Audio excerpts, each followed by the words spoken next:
It's just before midnight. A deafening silence fills the tiny room, punctuated by the occasional nervous giggle stifled behind a hand. A small flame bursts to life at the end of a match and is carefully transferred to a candle. The participants' faces, lit from below by the dancing flame, appear ghoulish in the pale light. Their shadows loom large on the walls as they jostle into position for a better view of the ritual that's about to take place. The chant begins. Bloody Mary. Quietly at first. Bloody Mary. A more defiant tone creeps slowly into the participants' voices, daring the ritual to work. Bloody Mary. Bloody Mary. Bloody Mary. On and on. 13 times. 13 is always the magic number, isn't it? Bloody Mary. The final time the name is invoked much more apprehensively. Maybe this was a mistake. Maybe the participants have decided they don't want the ritual to work after all. A flicker. A gasp. A touch. Someone screams. The door flies open and the participants spill into the hallway, crying, laughing, shaking, terrified and exhilarated. Someone retrieves the candle and extinguishes it, and the ritual is complete. Isn't it?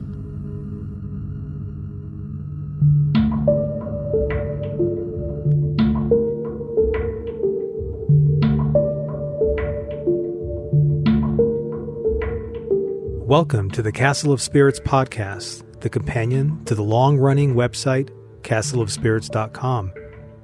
Today is episode number 15, and today we're talking about Bloody Mary. Ooh. In case I hadn't guessed. I imagine we laid it on pretty thick there at the beginning. So, Vince, Yes, Jane. have you ever played Bloody Mary? Are you at least familiar with it? I am familiar with Bloody Mary. I can't say that I've ever actually played the game. Not yet. That's right, not yet.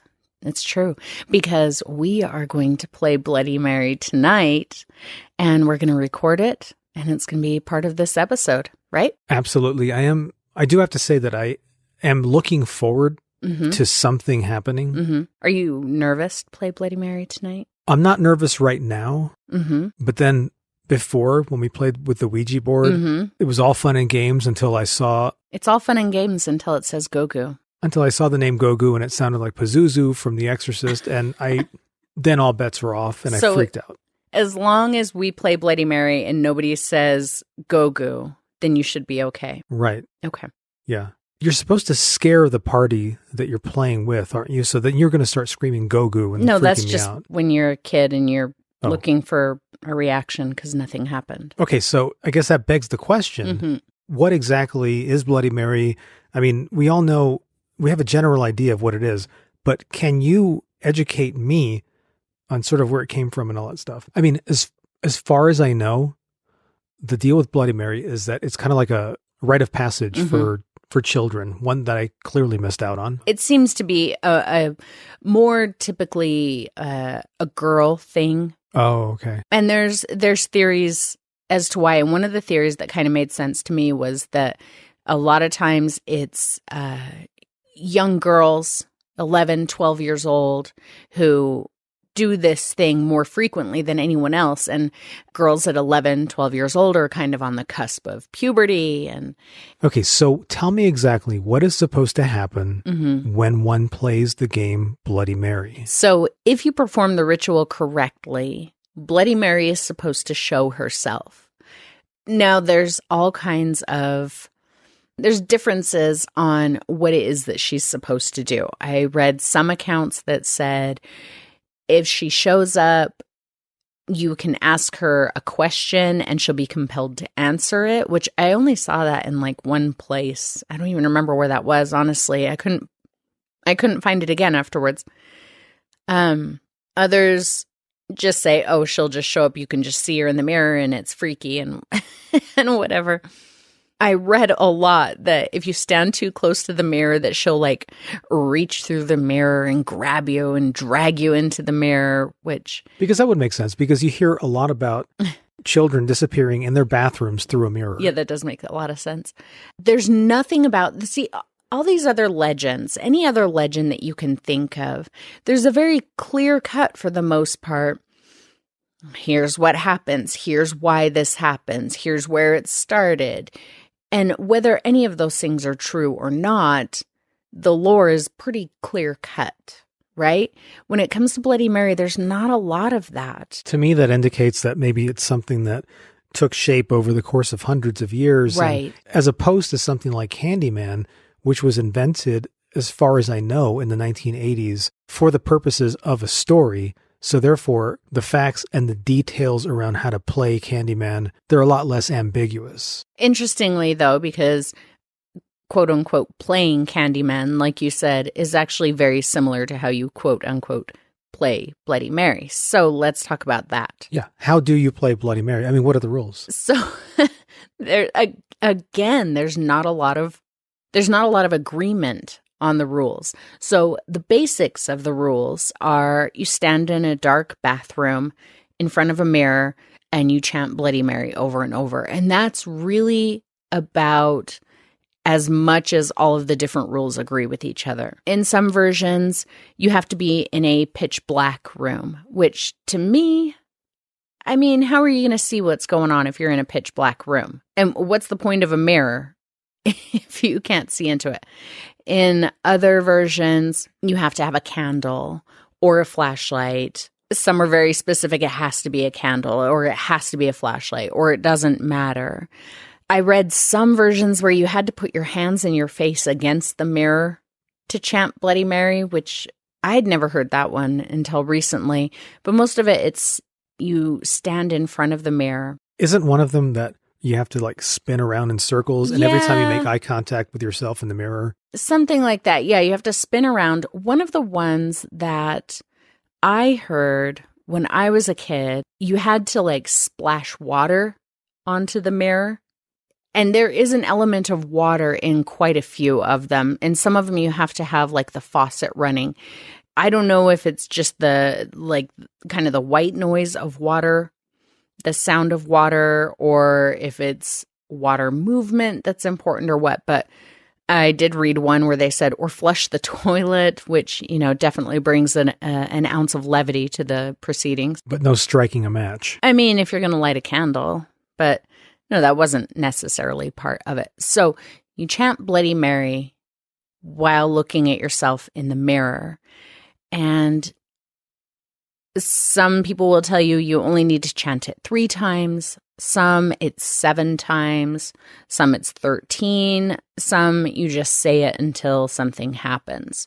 And I think in others, you have to play it alone with a partner or something outside the bathroom. And in other cases, I've read about people playing it with like 8 people and crammed into one tiny bathroom. Yeah, yeah. And I would imagine that something like that would probably have better results because you've got 8 preteen people who are already prone to all kinds of psychic phenomenon and neurological misfires and all sorts of weird things like that.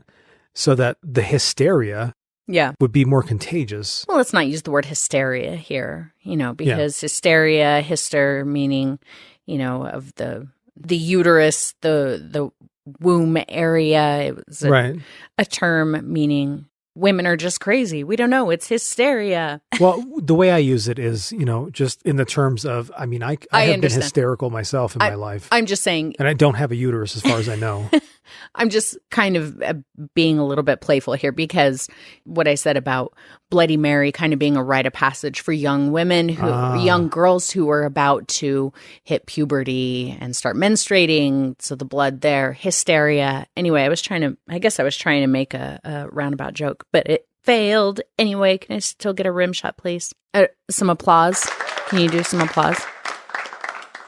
Yeah, no, I don't think I can do that. It's not in my bag of tricks. Whatever. Okay, so the next obvious question is, why Mary? Who was this based on? Somebody named Mary? You know, you hear all about these things and you never know why did they land on the name Mary? Do you Who know? was the real Bloody Mary? Yeah. And was there one? Yes. Oh, really? Kind of. Oh. So there is somebody who is called Bloody Mary historically. And I kind of wonder if that was a nickname given to this person, and then maybe the folklore was just like, hey, you know what? That's a pretty legit name. I bet we could scare the hell out of generations of preteens. Let's take that and, I don't know, do something creepy with it. But yes, there is actually a Bloody Mary in history, and that is Mary Tudor, or Queen Mary I of England. Is she the one that they made that Kate Blanchett played? Kate Blanchett played her sister, Elizabeth. Oh, okay. Mary was the one who was dying at the beginning of the first movie. Oh. So, Mary, Queen of England, is, and I'm reading my own writing here, you can find our Bloody Mary article on the Castle of Spirits website. She's a figure commonly associated with Bloody Mary because she was actually responsible for having hundreds, it was something like 300 Protestants burned at the stake. She was a Catholic, and, you know, she wanted England to be a Catholic nation. And so Protestants were seen as kind of an affront to God, an affront to the crown. So she had somewhere in the neighborhood of 300 Protestants burned at the stake, which is horrible, but not altogether out of, you know, the nature of monarchs in the era. Her father had people burned at the stake for, you know, quote unquote heresy and things like that. And Elizabeth herself, you know, had lots of people executed for various reasons. Oh my God, those people were, oh my God, burning people at the stake. Yeah, I mean, for religious beliefs. I know. Beheadings. Well, it gets worse. You know, hangings and things like that. Mm-hmm. But burning somebody at the stake just sounds like the worst possible thing you could do to another person. Well, here's the thing, and I'm glad that you brought that up. So in that day, from what I read, people were burned at the stake for various things, whether it was witchcraft or heresy or, you know, whatever. They were burned at the stake frequently. But typically, when somebody was burned at the stake in that era, they were strangled in one way or the other first. So they were dead by the time they were burned at the stake. I think one of the reasons that Mary gets such a grotesque moniker is because she was so upset by this that she had several of them burned alive. So for the most part, people were not burned alive, but she did have people burned alive from what I saw. She was upset at the fact that people were put out of their misery before. I think that she wanted to punish Protestants and say, here's what happens if you're not Catholic. Okay, so she earned the name. Yeah, she definitely earned it. She soiled a perfectly good 4-letter name. Yeah. One of the other reasons that I think that she kind of got singled out was because, you know, she was Catholic and she was burning Protestants, and overall England was a very Protestant nation. And there was a man named, what is his name? John Fox.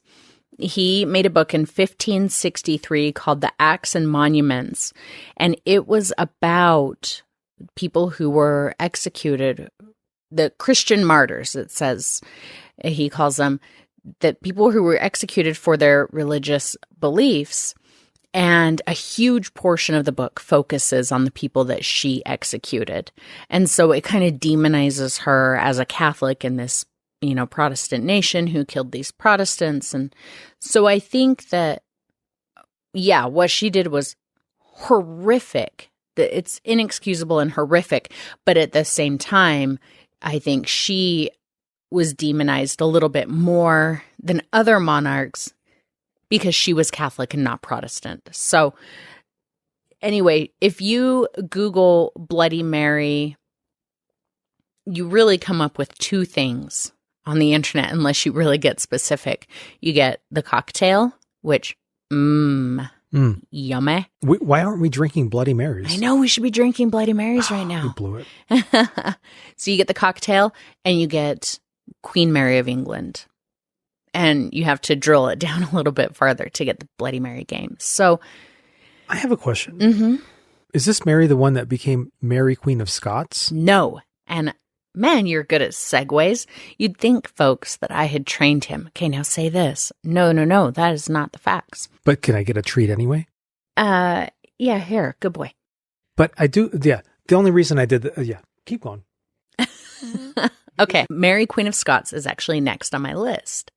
And when I was a kid, that's what I was told, that Bloody Mary was Mary Queen of Scots. And I had heard that she had killed all these people. And I mean, monarchs were kind of known for killing people, whether it was by sending them out to war or whatever. So her hands were definitely not clean. But Mary Queen of Scots, or Mary Stuart was her name. Was she Mary Stuart Masterson? Go sit in the corner. That was a bad one. She was cousins to Queen Mary and Queen Elizabeth, and many believed her to be the rightful queen to both the English and the Scottish throne. And so, I mean, she kind of led this life that was, full of exile and being married off to powerful men to kind of secure these, positions of power. And I think she had a baby at like 13 or something like that. Like she was married off, and it was not a life that I would be excited to live. She came to England, I believe, to try and, secure the English throne, take it from Elizabeth. Elizabeth had her throne in prison. She was in prison in England for something like 18 years, escaped. Anyway, she was finally recaptured, and she was sentenced to be executed. And on the day that she was executed, she went up to the gallows, not the gallows, that's where they hang people. She went up to the executioner's chopping block, and it's this whole solemn affair. The executioner asks her for her forgiveness. Is this the part where she said, just a little off the top? Man, you're telling bad jokes tonight. Yeah. So this is a very solemn event. So she lays her head down, exposes her neck. I've read that the executioner was really nervous about this, that he didn't really want to do this. He was sympathetic to her for one reason or another. And I think that is probably what happened, because he took a swing and I think he hit her in the back of the head. Oh, God. It did not do the job. I won't go into a lot of detail. There's a little more detail in Wikipedia if you're really interested. Basically, it took 3 blows to finally remove her head, and there was quite a grisly scene. There was a lot of blood everywhere, and people back then, interestingly, I think it's interesting, they would look for tokens or relics. They would call them relics from executions, especially from a noble. They would take bits of cloth and try and dab it in the blood of the person who was executed and take that home with them, some kind of a token, whether it was just to say I was there or whether it was a good luck thing or to ward off. I don't really know. I don't understand that kind of mentality, but there was so much blood everywhere that I read that they had everything up on that executioner's platform, the axe, the block, her clothing, everything completely burned to ward off relic hunters who would, come and chip away pieces of wood or snip off articles of the fabric. So that's Mary, Queen of Scots. That's who I grew up believing Bloody Mary to be. So Mary, Queen of Scots, died on the executioner's chopping block. What happened to Queen Mary the First? Mary the First died.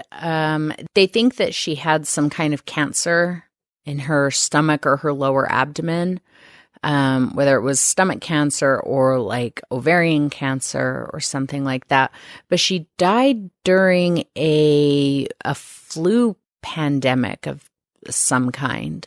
So I don't really know if she died from the cancer or of a flu or an illness, but okay. Yeah. Because in my head, I'm imagining that lady from Game of Thrones that was Robin's mother. She strikes me as a Queen of Scots type woman, right? That she was a little bit crazy. And no. So that whole thing was just me. That was me confusing Game of Thrones with real life. I don't think Mary, Queen of Scots, was crazy. I think that history is written by the victors. And a lot of people get demonized when they're not the victor. And I think there's a lot of that here. I think that Mary, Queen of Scots is definitely a victim of that. There was some demonization going on there. Mary the First, arguably, not a great person, but that's not to say that there's not some demonization there. And honestly, I am a firm believer that our next suspect on the list is a victim of some pretty heavy demonization. Okay, so there's more. There is. There's another one. Let us have it. This one, strangely, is not named Mary. No? Can you guess what her name is, Vince? Elizabeth. No. Is it? Elizabeth Bathory. Oh. Or Elizabeth Bathory. So what's the difference between the names? Is it just pronunciation? Yeah, Elizabeth is the more westernized version, but she probably, went by Elizabeth. Yeah. So, and I prefer Elizabeth, honestly. So it's a cooler name. It is. So, no offense to any Elizabeths out there. Elizabeth Bathory, she was a countess. She was a Hungarian countess. And I actually found that she was related, though removed by many, many generations. Oh, Vlad the Impaler. Vlad the Impaler. Yeah. That's right. Yep. The boy, what a family. Origin story for Count Dracula.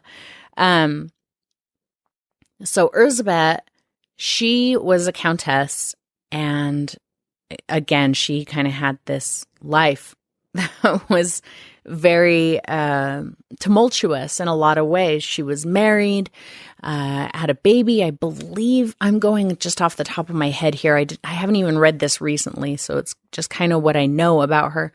I believe that baby died.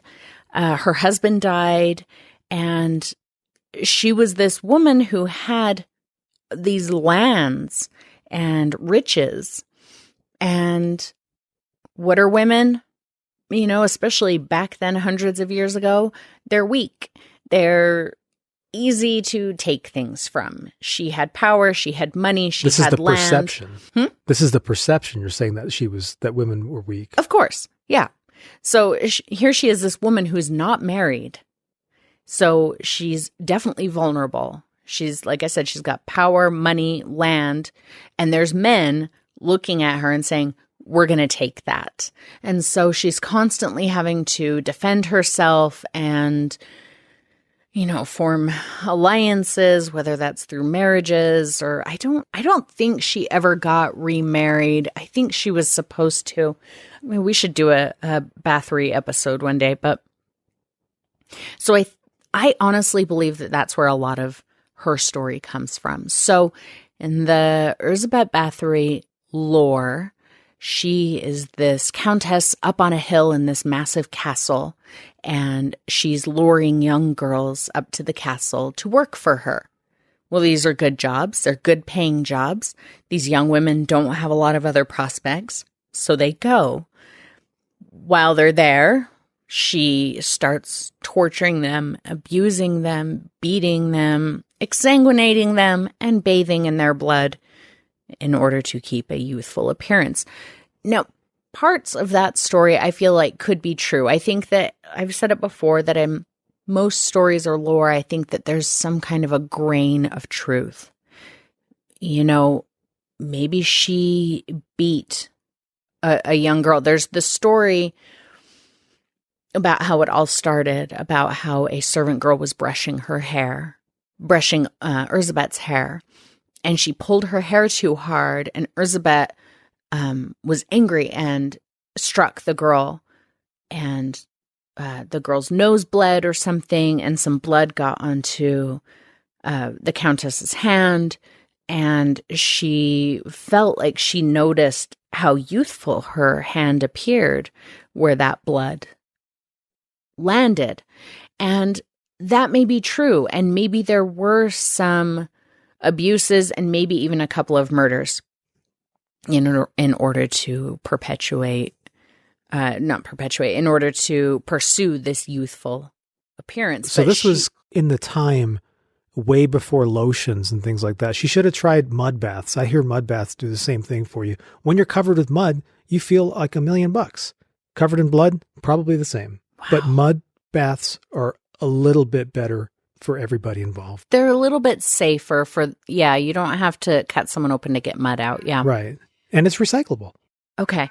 So the story is that hundreds and hundreds of girls were murdered. Something like 500 plus. Dude. Girls and women. She's Elizabeth is supposed to be like the most prolific serial killer in human history.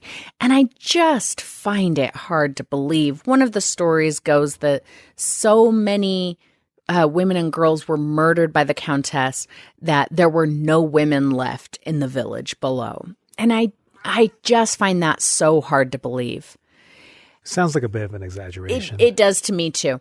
So they were able to say, hey, you're horrible. We're going to brick you up in a room in your own castle, which is what they did. Oh, so, okay. So what you're saying is that these stories were made up by the people, mainly the men, who wanted to take this woman's property and her power and her money. That's what I think, yeah. And I've definitely read things along those lines as well. I just find it seems ridiculous to me that, 100, even 50 girls go missing and the town is still like, yeah, sure, she went up to the Countess's castle and we never saw her again along with the other 50, 100 girls, but let's keep sending 500 plus women up there who never come back. I find that real hard to believe. Besides, there's 500 bodies. Do you know what kind of a stench that would be? Where are you putting those? Yeah. Anyway, so I don't buy that story. So I don't know why suddenly she's Bloody Mary. Shouldn't she be like Bloody Betsy or I don't know, but she's one of the suspects for Bloody Mary. And yet there's one more.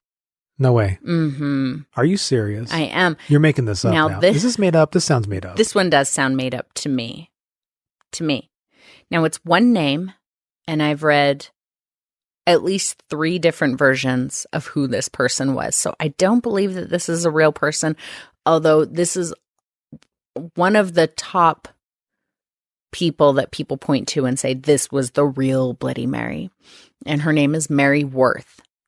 Now, in one story I've read, Mary Worth is a woman who lived in the South and would capture and murder people who were trying to escape through the Underground Railroad. So this is a time in American history where, we were dealing with slavery and people were trying to get out of slavery and escape to free states through the Underground Railroad. And Mary Worth apparently was one of these people who was trying to pretend like, oh, I'm a safe place. I can help you get to the Underground Railroad. Psych, I'm murdering you. So that's one story I heard for Mary Worth. Another story I heard was she was a woman who was murdered as a witch in England sometime between 1400 and 1782 when England was really on fire about killing witches.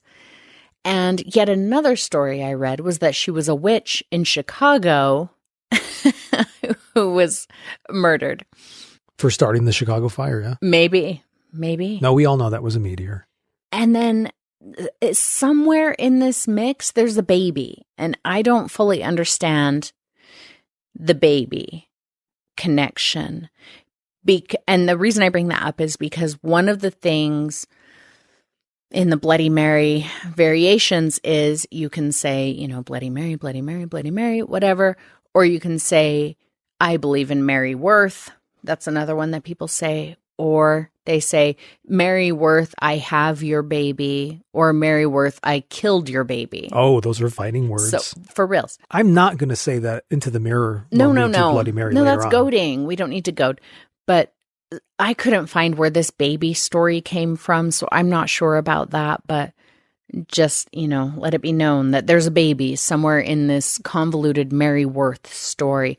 Oh, I also read, so this is the fourth version of Mary Worth, that Mary Worth was actually a woman executed during the Salem witch trials, which I don't believe that. I'm pretty sure there was not a Mary Worth in that list. Everybody knows the list of names of people executed in Salem. And it's pretty well documented. Pretty sure there was not a Mary Worth.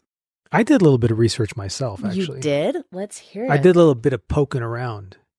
And what I found out was that there were even more variations of the name Bloody Mary. Oh, really? There was Bloody Mary, Bloody Bones. Ooh. Sounds scary. Mary Worth, we just talked about. Mary Worthington, that's another one. Ah. Mary Wales, Mary Johnson, Mary Lou Retton. No, just Mary Lou. Mary Jane. Did you know that I was a huge Mary Lou Retton fan when I was a little kid?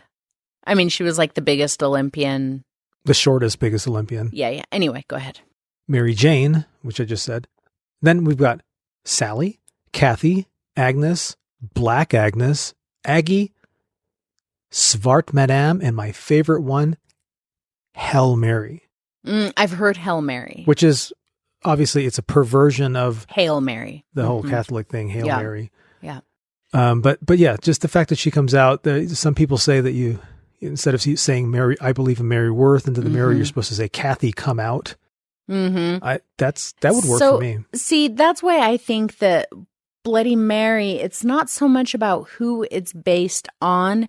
It's more, it's a divination / conjuring ritual. And it really works best if there's a name attached to it. And I think Bloody Mary is the one that kind of stuck. I'd have called it Ruddy Mary myself, but... So that actually brings me to our next thing that I wanted to talk about. Different versions of kind of mirror conjuring or divination or... basically the origins of where it came from, looking in the mirror and asking for someone to show up and do something. Because mirrors are creepy things. Mirrors are creepy things, and there has especially first thing in the morning, don't do it. There's been so much throughout human history about mirrors. Being able to see yourself is, well, especially when mirrors were first quote unquote invented, that was probably like akin to magic. You're seeing yourself, but are you seeing yourself? I'm sure that the philosophical questions that just a mirror, something we take for granted, the philosophical questions that opened up were immense, I'm sure. Am I seeing myself? Am I seeing a god? Am I seeing a spirit? Am I seeing a demon? Is it a completely separate person? Does the person still look at me when I look away? All of these things. And I think that they led to a lot of mystical beliefs and experiments throughout the eons. So there's a couple of different things that I wanted to bring up. There's so much. I mean, honestly, we could spend a long episode just kind of touching on all of the superstitions surrounding mirrors. I don't want to spend all that much time on here, but the closest relative to Bloody Mary or Bloody Mary akin that I could find was in Victorian times, and you'll find this one talked about pretty frequently. You can find a lot of information on this. But in Victorian times, women were very interested in who they were going to marry, for obvious reasons. And so women would hold a candle in one hand and like a mirror in the other hand. In some versions, they would hold this mirror in the other hand, and they would stare into the mirror as they walked backwards up a set of stairs, which, if you ask me, nothing about this sounds safe. We're talking about Victorian homes. There's probably a lot of wood in there. There's a lot of flammable stuff. She's holding a candle, walking backwards in that long dress that's dragging on the floor, Hence looking the in blood. a mirror. The blood shows up when you fall down and break your head. For real. Should have and then worn you start helmets. the house on fire. Exactly. And then all bets are off. It's just not going to end good for anybody. It doesn't sound good.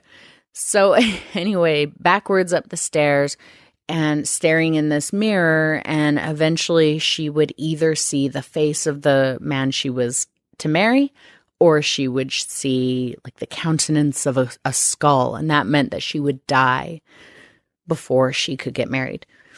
Other versions, they didn't have the mirror. They just walked backwards up the stairs and to a room that already had a mirror in there, and then they would turn around and look in the mirror and, see again, either their future betrothed or a skull. So there's that. I think kind of the origin, for me, if you ask me, the origin of all of these goes back to ancient Greece. And I'm probably going to pronounce this word wrong. In ancient Greece, they would practice a form of divination called katroptomancy.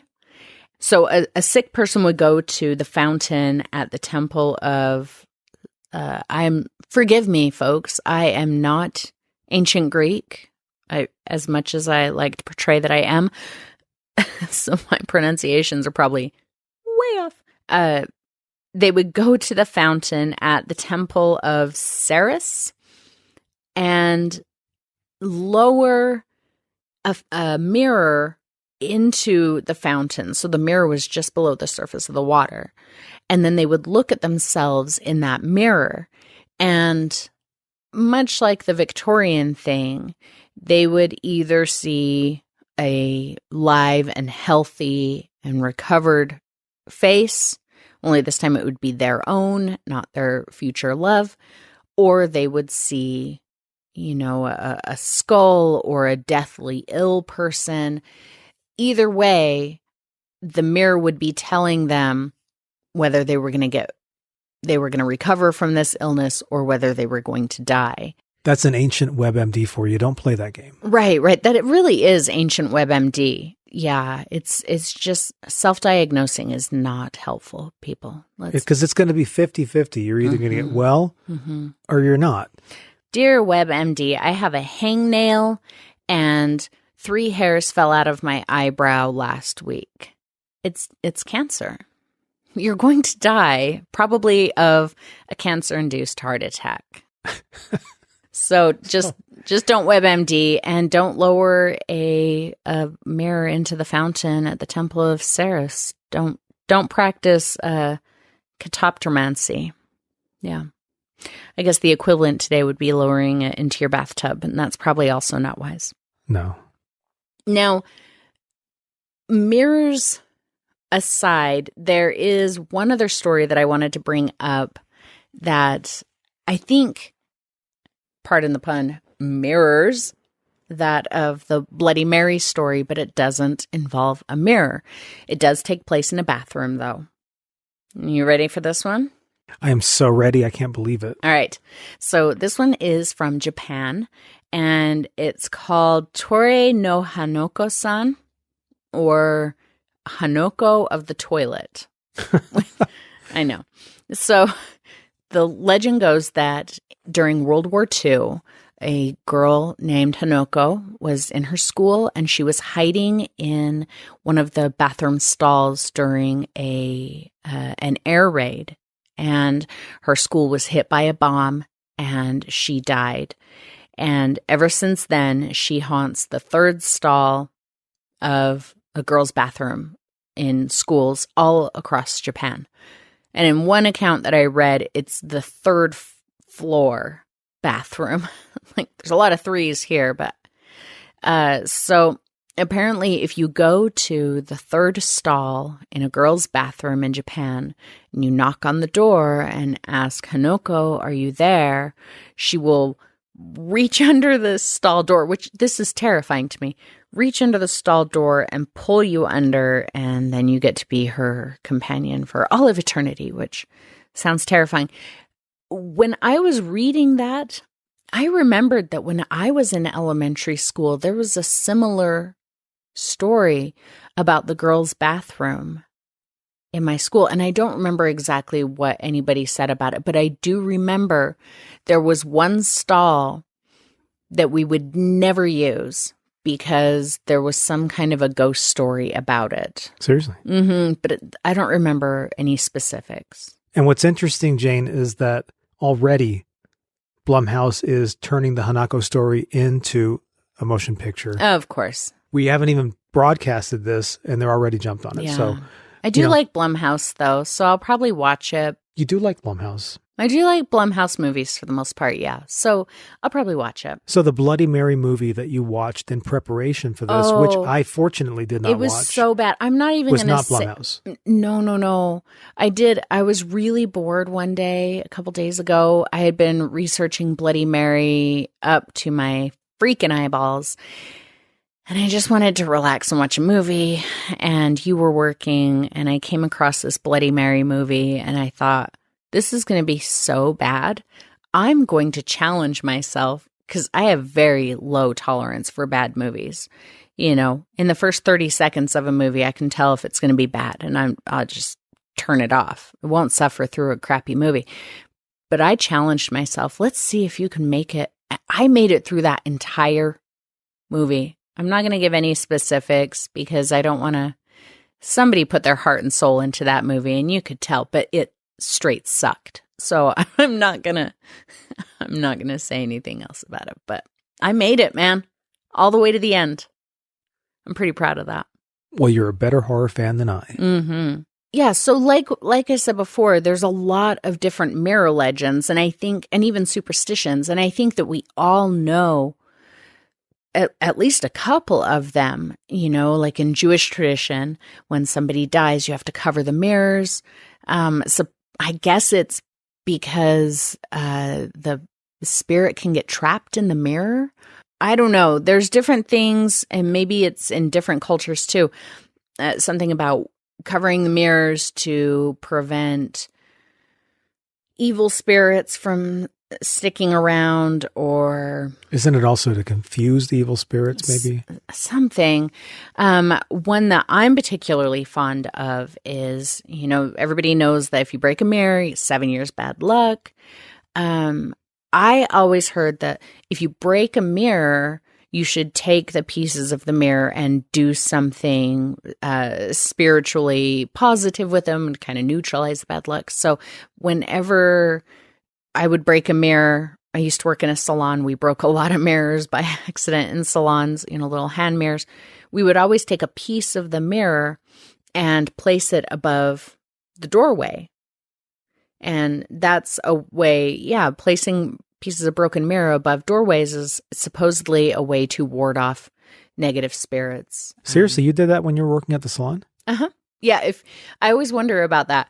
If because there's some other business in that building now. I wonder if they've ever, like, I imagine they dusted off the top of the doorway when they moved in. How many pieces of broken mirror came falling down on their head, and what did they think about that? Oh, I thought maybe you were talking about that somehow you had suspended them from the ceiling. No, and like they were hanging there like crystals or something. Like on the sill above the door, we would just tuck little pieces of broken mirror up there to ward off evil spirits. There was a local legend in the salon organization that I worked for that there was a salon that kept getting burgled.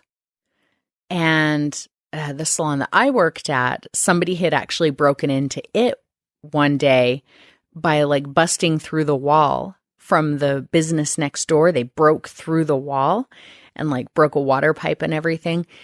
And ever since the mirrors started going up above the doorway, there were no more burglaries at any of the salons that had burglaries. So anyway, another superstition is I saw it referred to as a ghost tunnel. Basically taking two mirrors that face each other. You know how you see, like, if you go into an elevator that's surrounded by mirrors, right?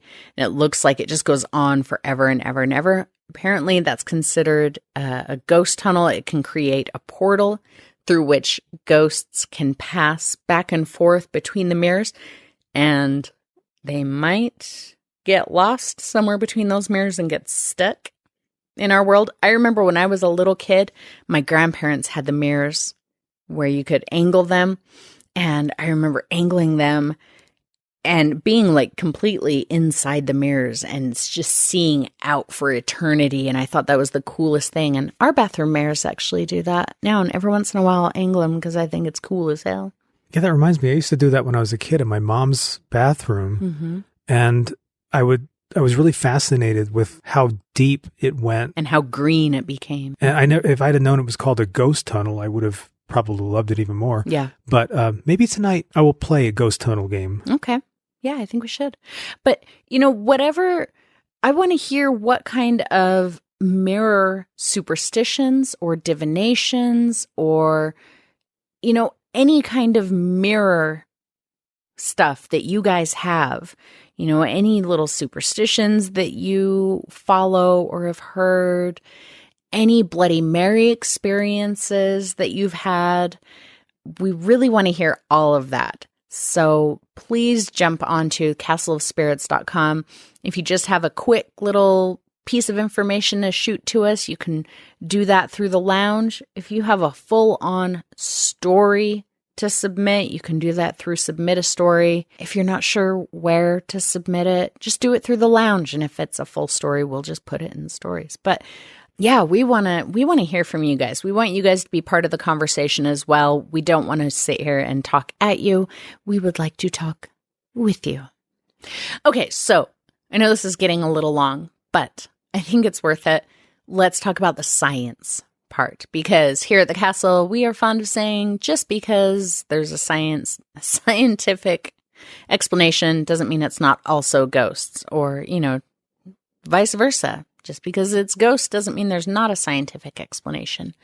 So there's a few theories about how Bloody Mary works, because I think it's safe to say that there's a lot of people who do the Bloody Mary ritual and it actually works. They see something they can't explain. They're having experiences. They are having an experience. And hopefully we will too. Hopefully we will. Yeah. There is an effect. It's called the Troxler fading effect. And there's actually a YouTube video where I learned about this. Off the top of my head right now, I'm sorry, I can't remember the name of the channel, but there's a link to it in the show notes and in the video description of the YouTube video for this episode. So Troxler fading is what happens if you stare at a fixed point. So if you've ever seen the optical illusion where you stare at a little black cross in the middle of a gray field, and around in a circle there's like soft purple dots, and it looks like the dot is disappearing in a circle, and it moves around a circle. And as you stare at that cross, the purple dots start to fade and disappear. And pretty soon all you see is the gray field, and it looks like a green dot moving around in a circle. So basically what Troxler fading effect is it takes out any information that you're not focusing on that is stationary. So when you do Bloody Mary and you're staring in the mirror, it really only works if you're making like direct eye contact with yourself and you're not moving. Don't look away. Don't turn your head. Don't make movements, because then the Troxler effect can take place and it kind of filters out everything that's not your eyes, diminishes it, fades it all together, and flattens it out. But then, and this is my personal opinion, I think that there's another kind of a brain phenomenon that happens that really takes it to crazy town. And that's the effect of, I'm probably going to pronounce it wrong, pareidolia. That's exactly what happens when the man on the moon, right? You see a face in a random collection of information, right? There's a face on the moon when there really isn't. A bunny rabbit in the clouds. A bunny rabbit in the clouds, right. A handsome man in the mirror. Oh, no. So I think that as Troxler's effect is taking place, you're staring at your eyes, things are fading out. I think the pareidolia is also taking effect, and it's trying to fill in information that doesn't really make sense to it. And so it's saying, oh, this is a face. Look, these are eyes. I can kind of see the outline of a head. So there must be a nose here, a mouth here. And what you're seeing is kind of your brain's interpretation of a face, but not a face. And because it's on your own face, that's even more alienating and disconcerting and right, frightening. Right.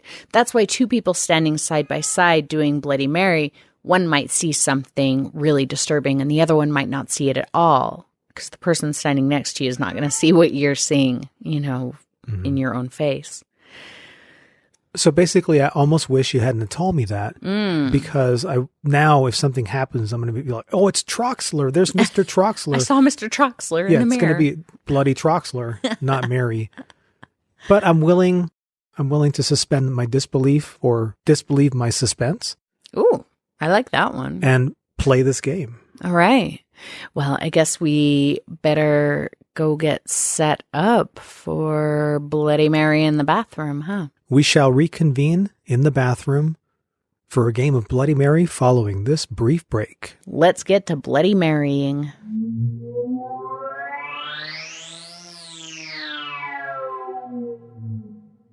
Okay, so here we are in the bathroom. Shall we try singing, seeing if our voices echo? Oh, no. This is not a We're going to Bloody Mary. But I didn't get to tell my Bloody Mary experience when I was a kid first.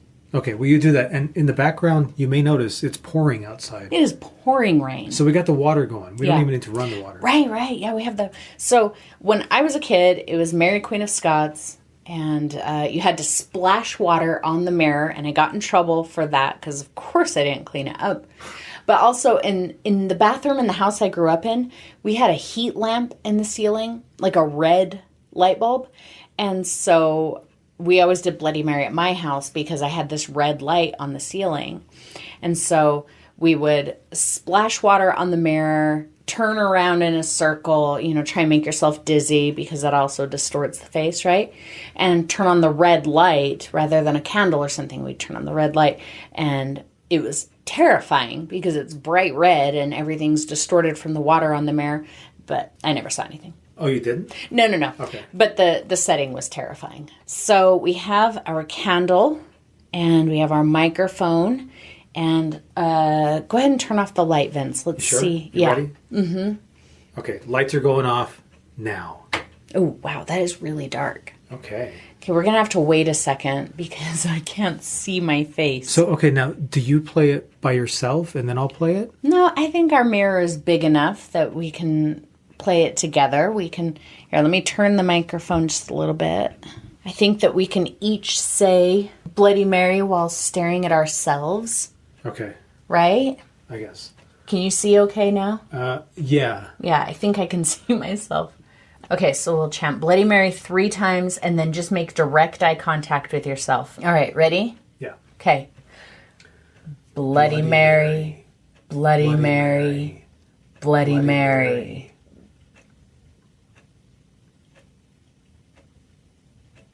That didn't do anything. Shh. Hold still. Keep staring.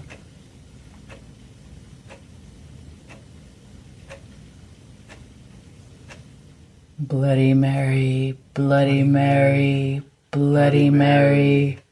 Bloody Mary, I ate your baby. Hey, I thought you said you weren't going to goad. Sorry. Nothing's happening. Do you have to be 13? Maybe. All right, I'm taking my glasses off. Okay. Well, I mean, my glasses are creating quite the dramatic eyebrow sitch on my face. Do you see that? Yeah. Well, one thing I'm noticing, though, as we're doing this, is that my face is starting to disappear. That's right? the Troxler fading. Okay, so that's the Troxler, but it's not being replaced by anything scary. Yeah. Or okay, so let's try it again. Maybe let's scooch a little bit closer. Just lean in. All right. Bloody Mary. Bloody Mary.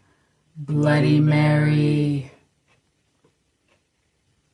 Bloody Mary? Okay, that was a little creepy. What'd you see? Well, I was, what is this? I'm about an extended hand's width, right? Right. Away from the mirror. Yeah. But the candle is like directly under me, so there's a lot of like weird, ghoulish underlighting and flickering and so just as things kind of melded together and faded a little bit, I just looked a little twisted and strange. Okay. Well, maybe Here, why don't you stand over here so the candle's under you? Yeah, maybe it's the see, I already look weird. Wait, that's just the way I normally look. That's just the way you normally look. Okay. All right. Get in there. I look like Boris Karloff in this light. Kind of, yeah. Nice brow ridges. Ruddy Mary. Ruddy Mary. Ruddy Mary. Bloody Mary. Bloody Mary. Bloody Mary. Bloody Mary. Bloody Mary. Bloody Mary. I lost count. Are you there? Just hold still and stare. Okay.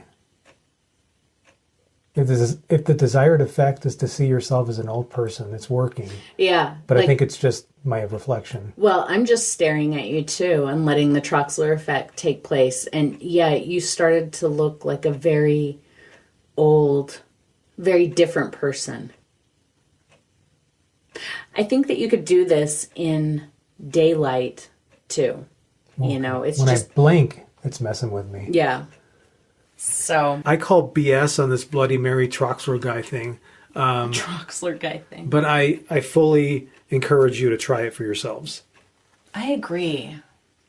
And with that, we will meet you back... in the lounge. In the lounge. So, Vince, that was your first Bloody Mary experience, was it not? I think so. And what did you think? How do you feel about Bloody Mary now? Well, I think there's a lot to it. I think it sounds like a really fun game to play when you're a kid. Mm-hmm. Maybe if we weren't recording and if we were just doing it for fun.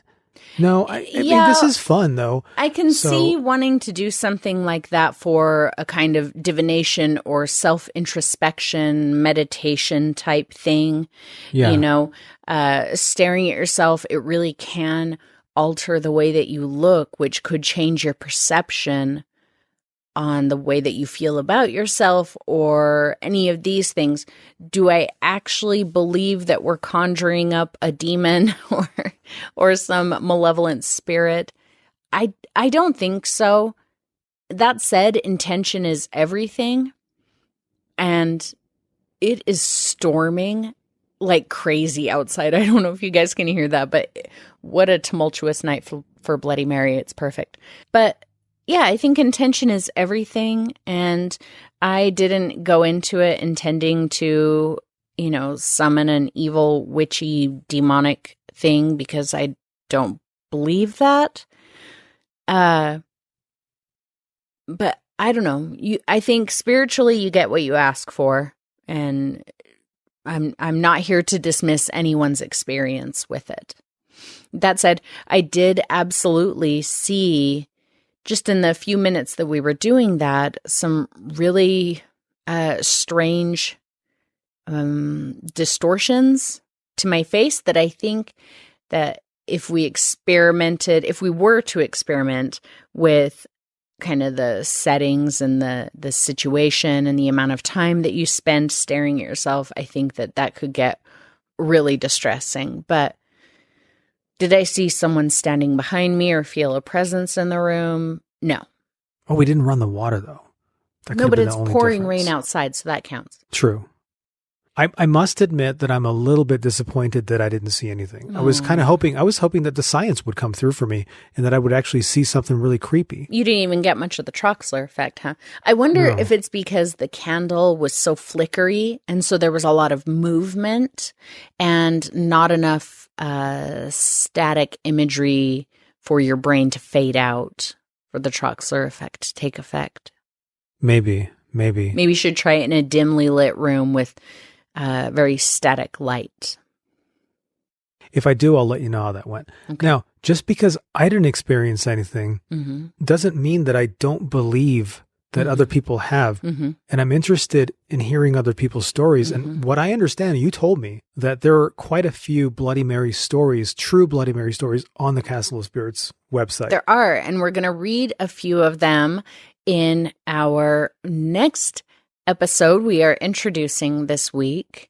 We tried to come up with a spooky, creepy name for these extra episodes. And right now we're just fondly referring to them as extra-sodes.